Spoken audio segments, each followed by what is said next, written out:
So in this video, we'll be having a look at Hatshepsut's religious policy. So we're aiming to see what aspects of religion Hatshepsut maintained that were tradition, and we're also looking to see those elements of religion that she innovated and introduced that were new, and particularly those that continued after her reign. So we'll start with the traditional policies. So Amun-Ra is, of course, the state god during this time period, and Hatshepsut continued to promote Amun, and we see that in a variety of different ways in her reign, from her building program, which substantially was to support Amun and the Amun priesthood, through to her military campaigns, which were done in honour of Amun, and also her expedition of Punt, which was primarily for Amun-II and the Amun priesthood. She didn't neglect other cults and other Egyptian gods and goddesses, and she had a particular focus during this time period on the female goddesses, in particular Hathor and Pakhet. So we see Hathor here on the left-hand side in the feminine version of Hathor, and we also see Hathor in the cow version in the divine birth scenes, which are at Dir el-Bahri. So she's suckling from Hathor after she's born from Amun and her mother. Here's Pakhet. Here, Pakhet was a lion-headed goddess, which was another version of Hathor, in fact, and was a goddess of the desert. And we see her devotion to Pakhet in the restoration of the temple at Spios Artemidos, or Spios Artemidos. A really good quote in regards to religion is from Jan Arsman. So he says that the starting point, Hatshepsut's reign was the starting point of revolutionary changes that occurred in the religious history of the New Kingdom. So he really attributes Hatshepsut to a whole heap of religious innovation during her reign, and a lot of the things that we come to know the New Kingdom period for in regards to religion are because of the innovations of Hatshepsut, and we'll see some of these as we move through.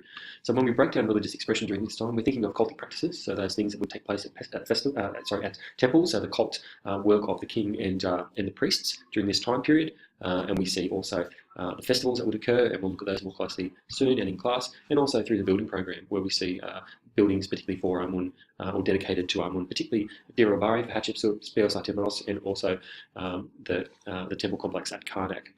So we're going to have a quick overview of the innovations that Hatshepsut introduced as a part of her reign. This is a really brief overview. There's a far more depth than what we'll go into now, but this will give us an idea of those things that she introduced during her reign that were important and continued after her reign. So Amun-Ra, one of the things that she introduced were epithets, which are ways that we can describe the god, or kind of descriptive aspects of a god and attributes of that god.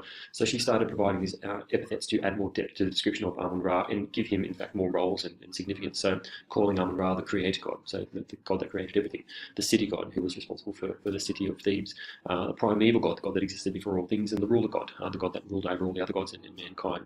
So by providing these epithets, she's adding more description and more substance to the attributes that we have for Amun-Ra. And this is something that continued after Hatshepsut's reign as well.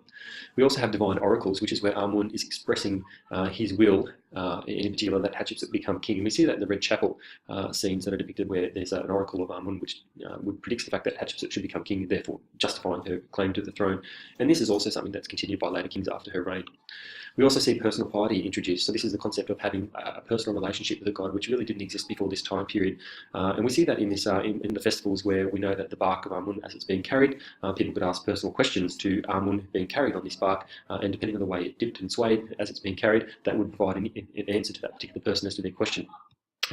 This also provided people with a sense of that they would needed to be personally have good morals and also a person of integrity, and that was their responsibility to their god as a part of this concept of personal piety.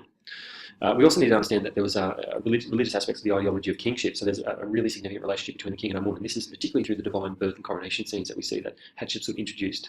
So they really legitimised her reign, but also really showed that relationship between the king and Amun and cemented that relationship as sort of father and son, or father and daughter in this case.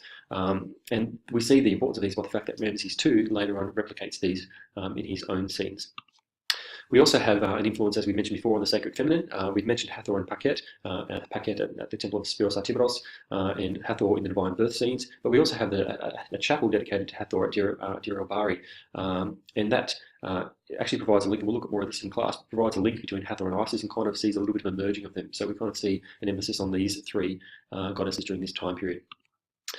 Festivals are another innovation for Hatshepsut. She introduced two new festivals during her time period, which continued after her reign: the beautiful festival in the valley and the Opet festival, both carrying that bark of Amun, as you can see in this image there.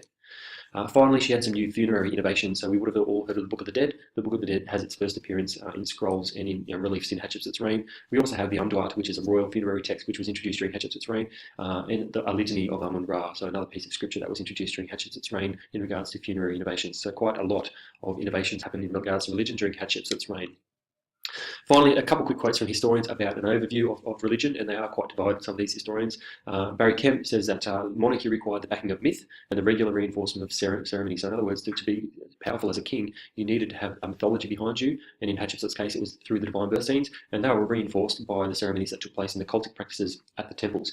And they overcome the shortcomings of an individual king, and Hatshepsut's major shortcoming is obviously the fact that she is female. So Barry Kemp sort of sees this as really important for Hatshepsut, the backing of myth and the regular reinforcement of ceremony. So good little quotes that we can use. And he also talks about the mutual absorption of king and Amun, particularly through these divine birth scenes. So the king and Amun become almost one. So to defy the king or to not support the king is therefore not supporting Amun. So it ensured that Hatshepsut maintained the support of her people and her administration.